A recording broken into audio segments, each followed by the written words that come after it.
Well, welcome, friends. This is Casey Gwynn, the president of Alliance for Hope International, and we are very excited today to announce our new strangulation and suffocation investigative worksheet to be used as a supplement to a narrative in the handling of strangulation assaults in domestic violence and sexual assault and other settings. We are so honored to have the team that helped create this form, part of our law enforcement and legal committee at the Training Institute on Strangulation Prevention with us. This form has now been reviewed by our medical committee, our advocacy committee, and our law enforcement committee, and we're rolling it out to law enforcement agencies across America, challenging you all to use it in the handling of these cases to guide your investigations, which are so critical in holding the stranglers of America accountable for the assaults and the crimes they're committing. So I'm going to ask Lieutenant Dan Rincon to take the first section and just talk about each section at a time. I'll call on each of our participants today to be with us. Lieutenant Dan Rincon from the Scottsdale Police Department, Maricopa County, Arizona, one of the leading jurisdictions in America on this. Then I'll be calling on Bill Hernandez to help as well from the Napa Police Department. Bill's a detective that handles these cases, and Jerry Feynman, who's Assistant DA from Riverside County. All of them are part of our national faculty. They train all over America in this field. So thank you, gentlemen, for joining us today. Dan, first section, victim and offender witness information. Thank you, Casey. Yes, on this, we were bare bones in the sense of victim information and suspect information. We want to get the names, date of birth, but not get too much because that's already going to be encompassed in the rest of the report. What we really hit on here is the relationship. When did it start? When did it end? What's the status of it now? What's history? When did the violence start? How many times has it been violent? Who did you call or who did you speak to before the police got there so we can contact other people that are not under the power and control of the abuser? Great. And Bill Hernandez, what about this medical section? Why is this medical information important to you as an investigator? Well, because it tells us exactly where the victim was transported to, especially the medical release, having that obtained. That way we can get the medical records from that hospital or service provider for use in court later on and understand how injured this victim really was. Jerry Feynman, talk a little bit about the manner and method piece, but also comment on why you as a prosecutor want to know the statements the victim made to medical professionals. Okay, those statements that are made to medical professionals, those statements are statements made during the course of medical treatment, and those statements come into evidence in court regardless of whether the victim is present to testify. It doesn't affect the defendant's right to see, hear, and confront the witnesses against them. So now moving on to manner and method, that's really important because that gives us insight into the intent of the attacker. It lets us see why they are strangling. Are they strangling to kill or to prove they can kill? We also know that victims may not be in the best position to give us detailed descriptions because the brain requires oxygen to function. And when you strangle someone, you take away oxygen from the hippocampus. The hippocampus is the brain's memory storage facility, and without oxygen, it can't record.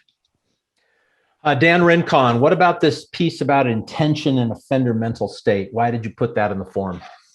Many times during these attacks, the offenders are saying things to our victims. We wanted to capture what those were, that before the attack, during the attack, after the attack, what caused the attack to stop. We want to know all of these things. That gives us better understanding of what from the words of the suspect's own mouth, what they were intending to do. And Bill Hernandez, talk a little bit about these check boxes here at the bottom, really documenting the whole process around advocacy, risk assessment. Why is that helpful in the building of this case? Well, all of these sections are pretty much a checkbox to make sure you got everything done. Get the lethality assessment done if your agency has one. If you don't have one, we strongly suggest that you obtain one and start using it. It reminds you to get audio recordings, body-worn cameras, and take photographs. Remember, friends, in all of these sections, we're trying to build a case so that even if the victim recants later, this case can be provable. We see prosecutors across America with a good investigation now able to prosecute these cases, even if the terrified victim decides she can't testify against her perpetrator.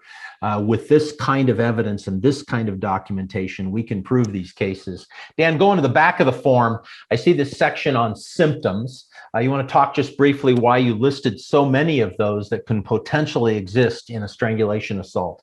Symptoms, as we know, are things that we can't see. And if we can't see them, we have to inquire about them or be observant when we're looking at our victim and talking to them. Are they exhibiting these signs? We have a during, and after, an unsure, and a no, because we want to make sure we answer the question, every single one of them, whether they experienced or not, and given a decent area to describe either quotes or your own observations to list that so that can be later transferred to your narrative. Excellent. Detective Bill Hernandez, what's so significant about these visible signs, even mindful of the fact that you can strangle somebody to death and have no external visible injury at all? But have you found that these body diagrams are helpful in documenting what's there? The body diagrams are extremely helpful in documenting what's there because it gives the person who's looking at the form the totality of that person's injuries. Because you could have a photograph mid-range of some petechia on the chest, but then have a cut over the eye. And using the body diagram, you can actually see everything that's happened to this person's body. Good. And Dan Rincon, final word on this form. What do you think it'll mean for investigations? I think it could be a game changer for all of law enforcement, especially first responders who may not have the confidence that they need going into this. This form will give them framework. It will give them consistency. And with that and repetition will come confidence. Bill Hernandez, what do you think this will mean for detectives if first responding officers actually start developing this kind of an investigation at the scene? It'll mean a little bit less follow-up. It may mean more follow-up, especially if there's a lot of investigative leads, but it'll make sure that all the questions are asked and answered. Jerry Feynman, what do you think it'll mean for prosecutors across America handling these cases if we get this kind of information in these cases? The systematic use of this form is a game changer. This is the equivalent of having a DUI checklist for law enforcement. It's the thing that gives us the signs and the symptoms that an expert witness can explain to a jury and give us a conclusion that supports the victim being strangled. It's super powerful evidence, and it's everything that we need in a prosecutor's office to convict these very dangerous offenders that perpetrate these crimes. Well, gentlemen, thank you for joining us for this brief overview of this form. And to those of you who will be using this form in agencies across America, thank you in advance for the work you're doing. Men who strangle women, and this is a predominantly gender-based crime, men who strangle women are the most dangerous men on the planet. They're the most likely to kill women and children. They're the most likely to become mass shooters in this country, and they're the most likely to kill police officers in this country. So if we can stop men who strangle women, we can save a lot of lives in the United States.